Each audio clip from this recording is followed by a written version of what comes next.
upon us, DSTV has got our backs with the Ramadan pop-up channel on DSTV channel 196, featuring uplifting content to strengthen your beliefs. Amazing. And are you a fan of art racing action movies? Don't worry. Buckle up and switch to the M-Net Movies Actions HQ pop-up channel 111 to watch your favorite action stars kick some butt. And are you looking for something to keep your heart racing? Don't worry, DSTV's got you. Just tune into AM Showcase every Tuesday at 9 p.m. to witness a young girl escape insurgents in Lahira. Trust us, your adrenaline will be through the roof. And now, brace yourselves, guys, cause it is the final week of BB Titans. But don't worry, you can still double your vote and decide who the first Titan will be. And you know that the higher your subscription, the higher your vote. And do not also forget to tune in to the Big Brother Titans on AM channels and support your favorite housemate. Oh, and don't forget, the Step Up and the Boost promo offers are still on. You can now upgrade your DSTV subscription before March 31st and enjoy more exciting channels. Plus, if you stay active until March 31st, there is a big surprise waiting for you. Trust us, you don't want to miss out on all of this. So, what are you waiting for? Download my DSTV app or dial star 288# to stay connected to DSTV and to enjoy all the amazing offers that DSTV has for you. Do enjoy the rest of your time. Bye-bye.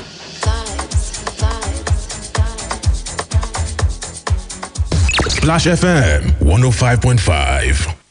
Time to talk about sports. Let's talk sport. On Sportbet. Only on Splash. 105.5 FM.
Zijn wij een groot gezin, met goud zijn wij geprezen. Nederland, oh Nederland, jij bent een kampioen. Wij houden van Oranje, ons zijn daar. Morning rain this Friday morning. Joseph Pissarro, Super Eagles manager, receives 156.4 million naira partial payment from NFF. Other coaches paid to you. Want to have an idea of how much they got? Okay, somebody is paying big on the pitch. Cesar Tushala scores a bags assist as Barcelona trash Roma reach fifth straight UCL semi-finals. Rivers United gets CAF Confederations Cup quarterfinals full on the 5th of April. And of course, in other sport, this is tennis. Novak Djokovic said to be free to play in US Open after Senate vote to lift COVID measures. And of course, Rafael Nadal has injury come back in time to beat for 15th Roland Garros title. It's a pleasure to be here this Friday morning, the very last day in the month of March, year 2023. What that means is that today is the 31st day in the month of March, year 2023. It is Sports Bank coming your way at this time, 25 minutes before 8 o'clock. Good morning to you. You're tuned to the Integrity Station Splash 105.5 FM, broadcasting from the White House building, Felele, in the city of Ibadan. The program is called Sports Bang for a reason, because we serve you the best and the latest in the world of sports, celebrating you in the process and rewarding you, especially those who have been listening over time, of course, taking notes. What do we have on our Facebook fan page this morning? We do trivias every Friday.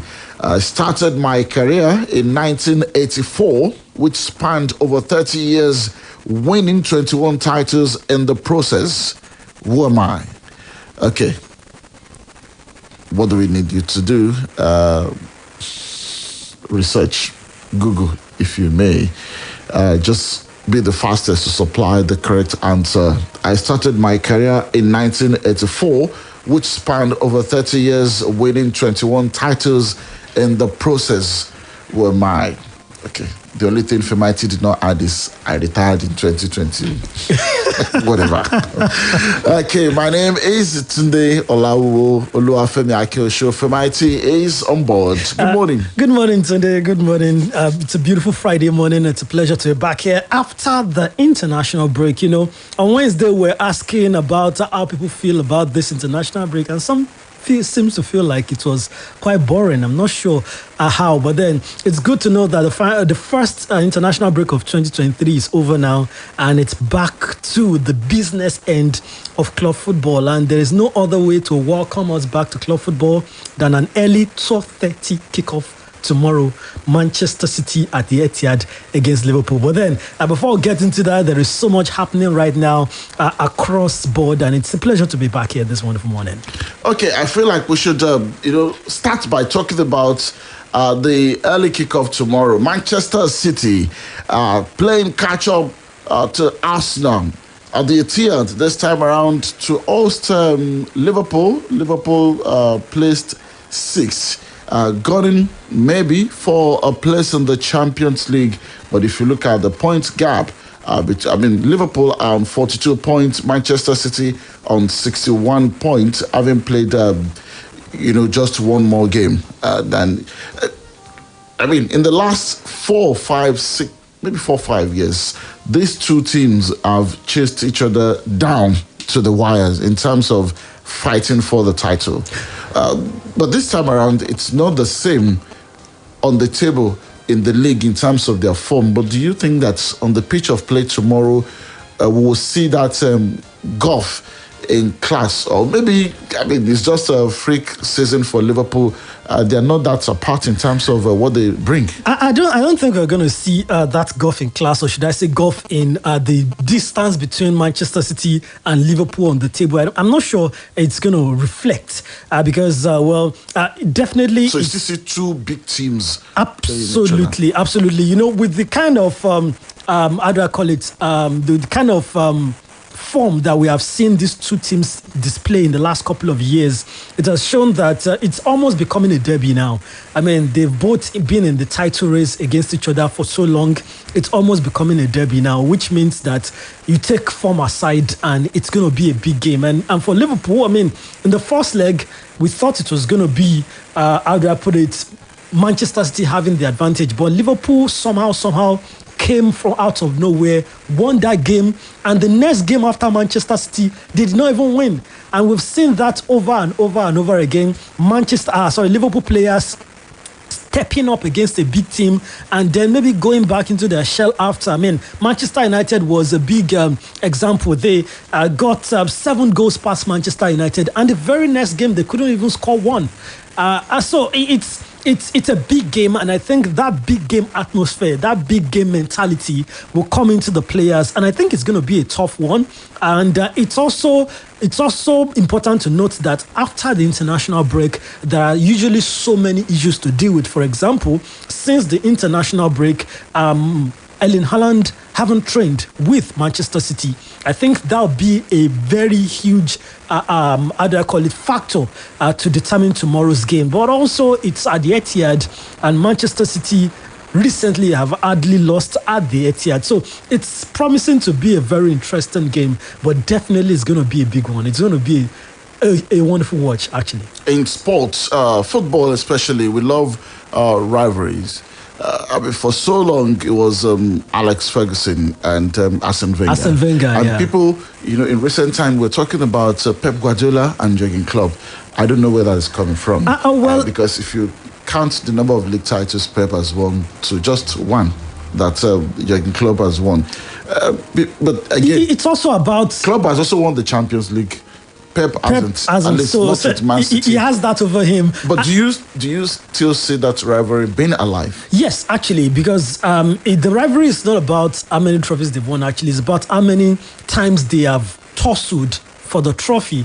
And in the last couple of years, it's always been Manchester City and Liverpool, trying to outplay each other or outpace each other for the trophy. So definitely there's a rivalry going on right now between those two. I mean, there was a time when even in England that it was Sir Alex Ferguson and Jose, because then it was always Chelsea and Manchester United trying to get one over each other. So right now, I think although it's an era that is looking like it's passing, but for a while now, the rivalry has been between Pep Guardiola and Jurgen Klopp. And I think once again, tomorrow we may see a spark of that again. I mean, it's just going to be a wonderful game. Okay, a lot to rub your palms in anticipation for this weekend. And in the Bundesliga also, it's the Klassiker.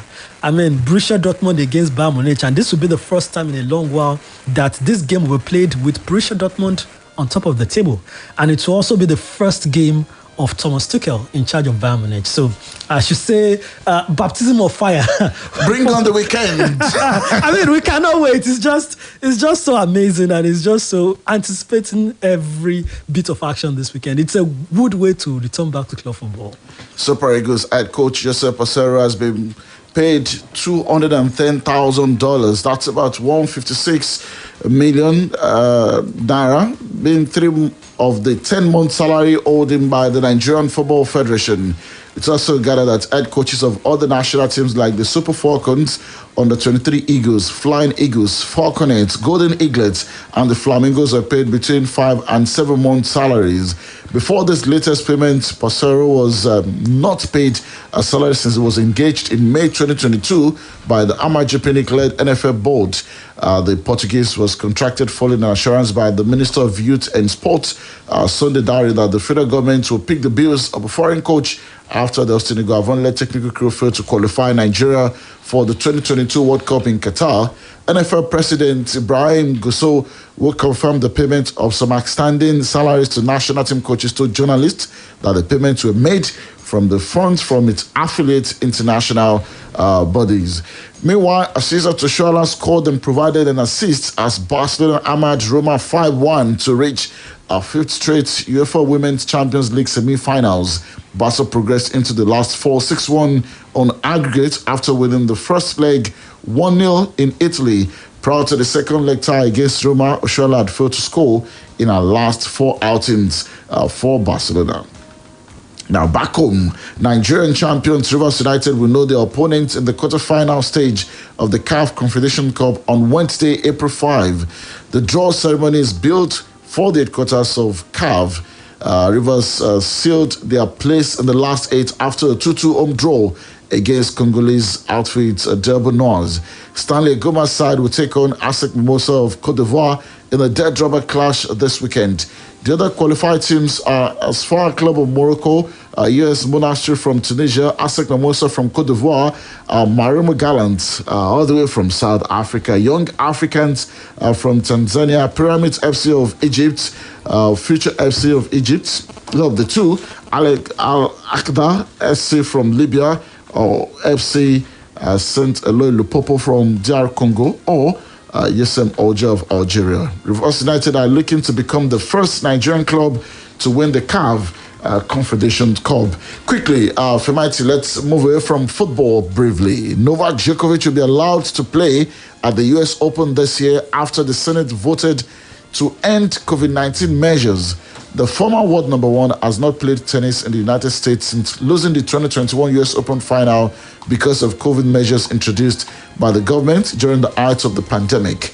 The US requires international visitors to show proof of vaccination, and the 22-time Grand Slam champion has not had the jab.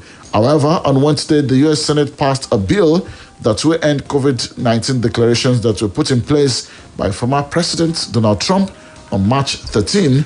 year 2020.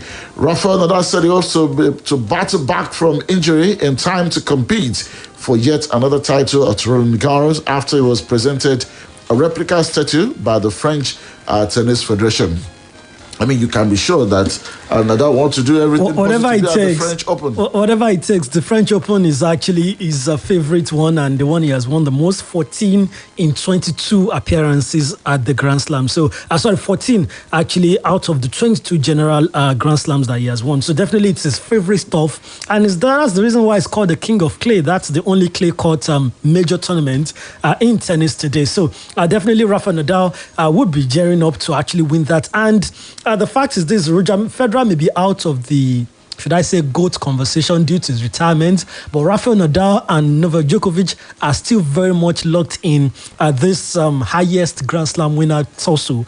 So, of course, Rafael Nadal, the French Open feels like a no-brainer for him to get one over Novak Djokovic, and I'm sure he's not going to miss that. And with Novak Djokovic now being allowed to play in the US Open, that's a one more potential title for Djokovic. So Nadal won't want to miss this. Absolutely wouldn't want to miss this. Women's World Cup 2023, have Renard appointed France head coach after leaving Saudi Arabia post. Well, I've always believed that with the relative success that this guy has had, that he should be getting more opportunities. Yeah, I think he should. I think this is a good one. I think it is actually. Although women's game, he has never been a female football coach before, which means he'll have some adjusting to do. I mean, the body chemistry of women and the kind of game that is being played by women is different from what the male counterpart, displays. But then the fact is this: the French national women's team is as big as it gets. He's a man that I thought would cut it as a club manager, but I know he tried his hands on a certain French Ligue 1 club a couple of years ago. Bordeaux. I think it was Bordeaux. Did not cut it for him. So I think he's born to coach national teams. And since taking charge of Saudi Arabia in 2019, he had qualified them for two FIFA World Cups. He qualified them for I think he took over Saudi Arabia, I think, in 20... I know he took them to... I think he was the one that took them to the 2018 World Cup. I'm not sure, but definitely one that we remember very well is the 2022 World Cup, where they defeated the eventual champions, and they were the only team that beat the eventual champions, Argentina. So he's a man who needs no introduction. I used to think African football is his forte, but he has done well in Asia also. I think it's time for him to take his skills to Europe now and see what he can do there. I would have loved that he took over a European men national team, but then maybe he starts with the ladies and eventually gets to where he gets to a point where he can take charge of a men's European national team. He is a good manager. He knows what he's doing. He knows what he's doing. We'll all take a break now for the BBC Premier League updates. Look at what this report is saying. Manchester United owe £69.6 million through a combination of gross debt, bank borrowings, and outstanding transfer fees with associated payments, according to new figures. Okay, that's a club in a massive, massive debt. I mean, it is massive, and I'm not sure at this point in time that there is any other owner that can guarantee clearing out this debt totally the way the Qataris, will. So it's a dilemma. And also the same yesterday that these figures came out, the Premier League came out with another set of rules concerning passing ownership and directors test in the Premier League. And that's the fact that anyone who would now pass ownership and directors test in the Premier League must not have any issues of human rights violation.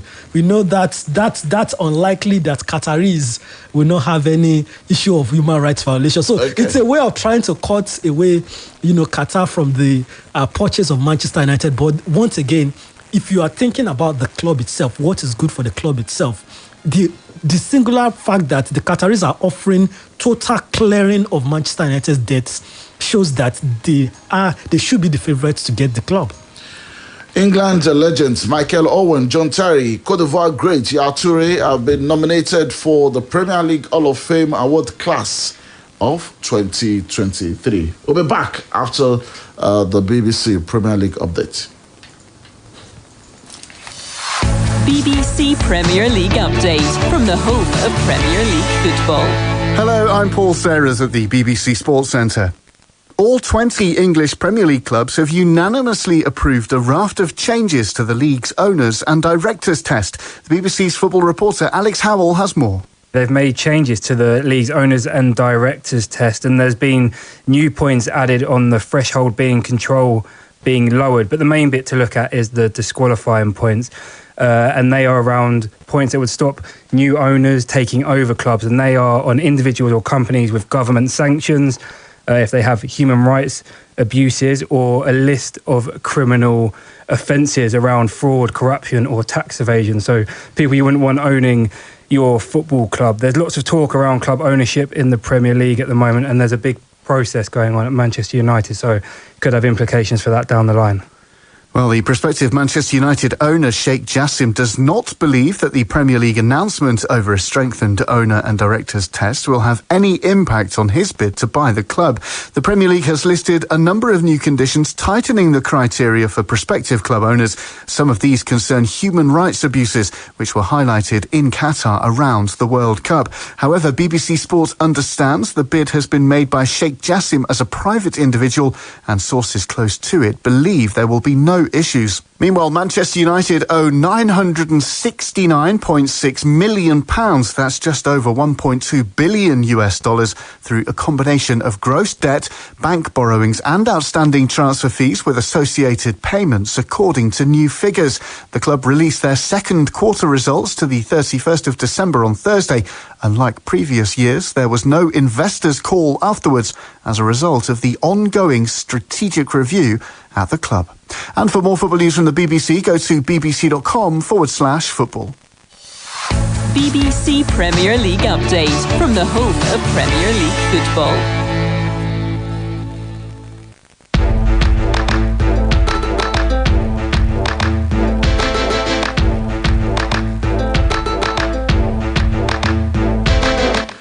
Okay, great to have you back on Facebook. Olumide Andre says, at least you guys should have just said the sport the person played in this trivia. Okay, if we end up not having a winner, we'll revisit this conversation. Do we have a winner? Yes, we do actually. And funny enough, I'm surprised. Well, it's not I can understand why people did not gravitate towards it. It's not the traditional, it came so early, but nobody copied him. It was actually like the third or the fourth comment that came in today. Well, the person we're talking about is, I feel like it should be a star already, but maybe because it's not from England, is Arsene Wenger. There are so many, comments here, but it's the first correct answer came, and the only correct answer came in from Emmanuel Petit. Just about 18 minutes ago. Arsene Wenger started his career in 1984, and his managerial career, of course, and he went on to coach for 32 years before retiring from active managerial job in 2018. And of course, during his career, he won 21 major titles, of course, not just for Arsenal, but also spanning the other clubs. He won 2 in what is this called, Japan, the club he managed in Japan, and he also won a couple for the clubs that he managed in France. So yeah, Arsene Wenger is the correct answer, and Emmanuel Petit, I just say, got the correct answer, the only correct answer today. He thought outside the box. And he's one of the 2 managers that were just inducted. That was what failed this, actually. He's one of the 2 managers that were just inducted into the Premier League Hall of Fame. Okay, thank you so much. So, guys, open minds.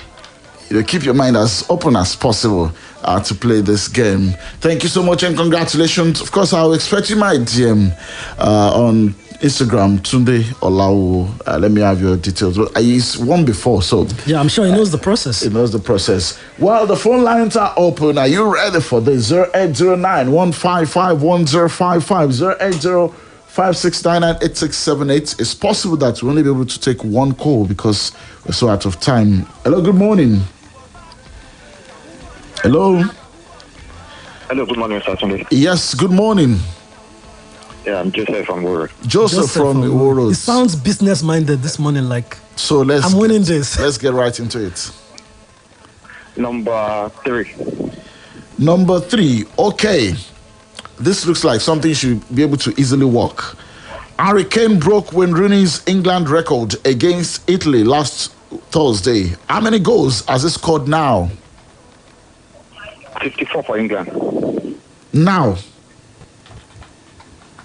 54 for England. Did you say 64 or 54? 5-4. 5-4. Okay, Joseph. Thank you. Give me a second and I'll get back. All right.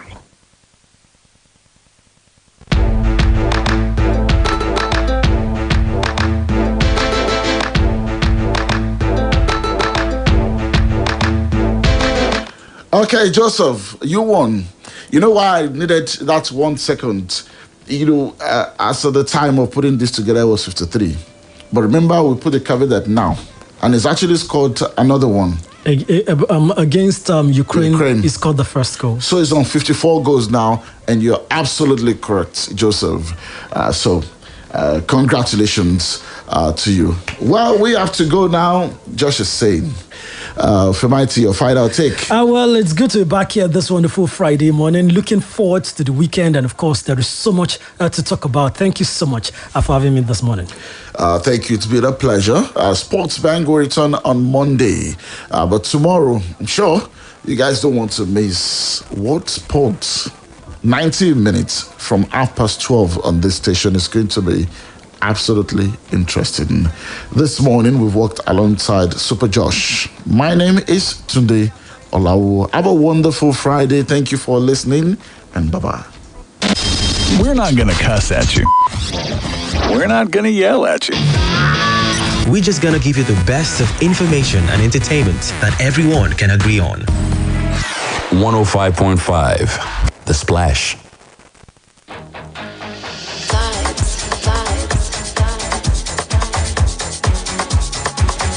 Hello, my dear beautiful and amazing people. Hope you are doing great and hope you are having an amazing time. You guys, guess what? Time flies when you're having a blast. You already know, right? Exactly. So, why not live in the moment and make the most out of it? And lucky for us, you guys, DSTV has got our backs with a ton of entertainment options to cater to our every mood. My football fanatics, are you ready for the English Premier League? I know you are. You don't want to miss the big weekend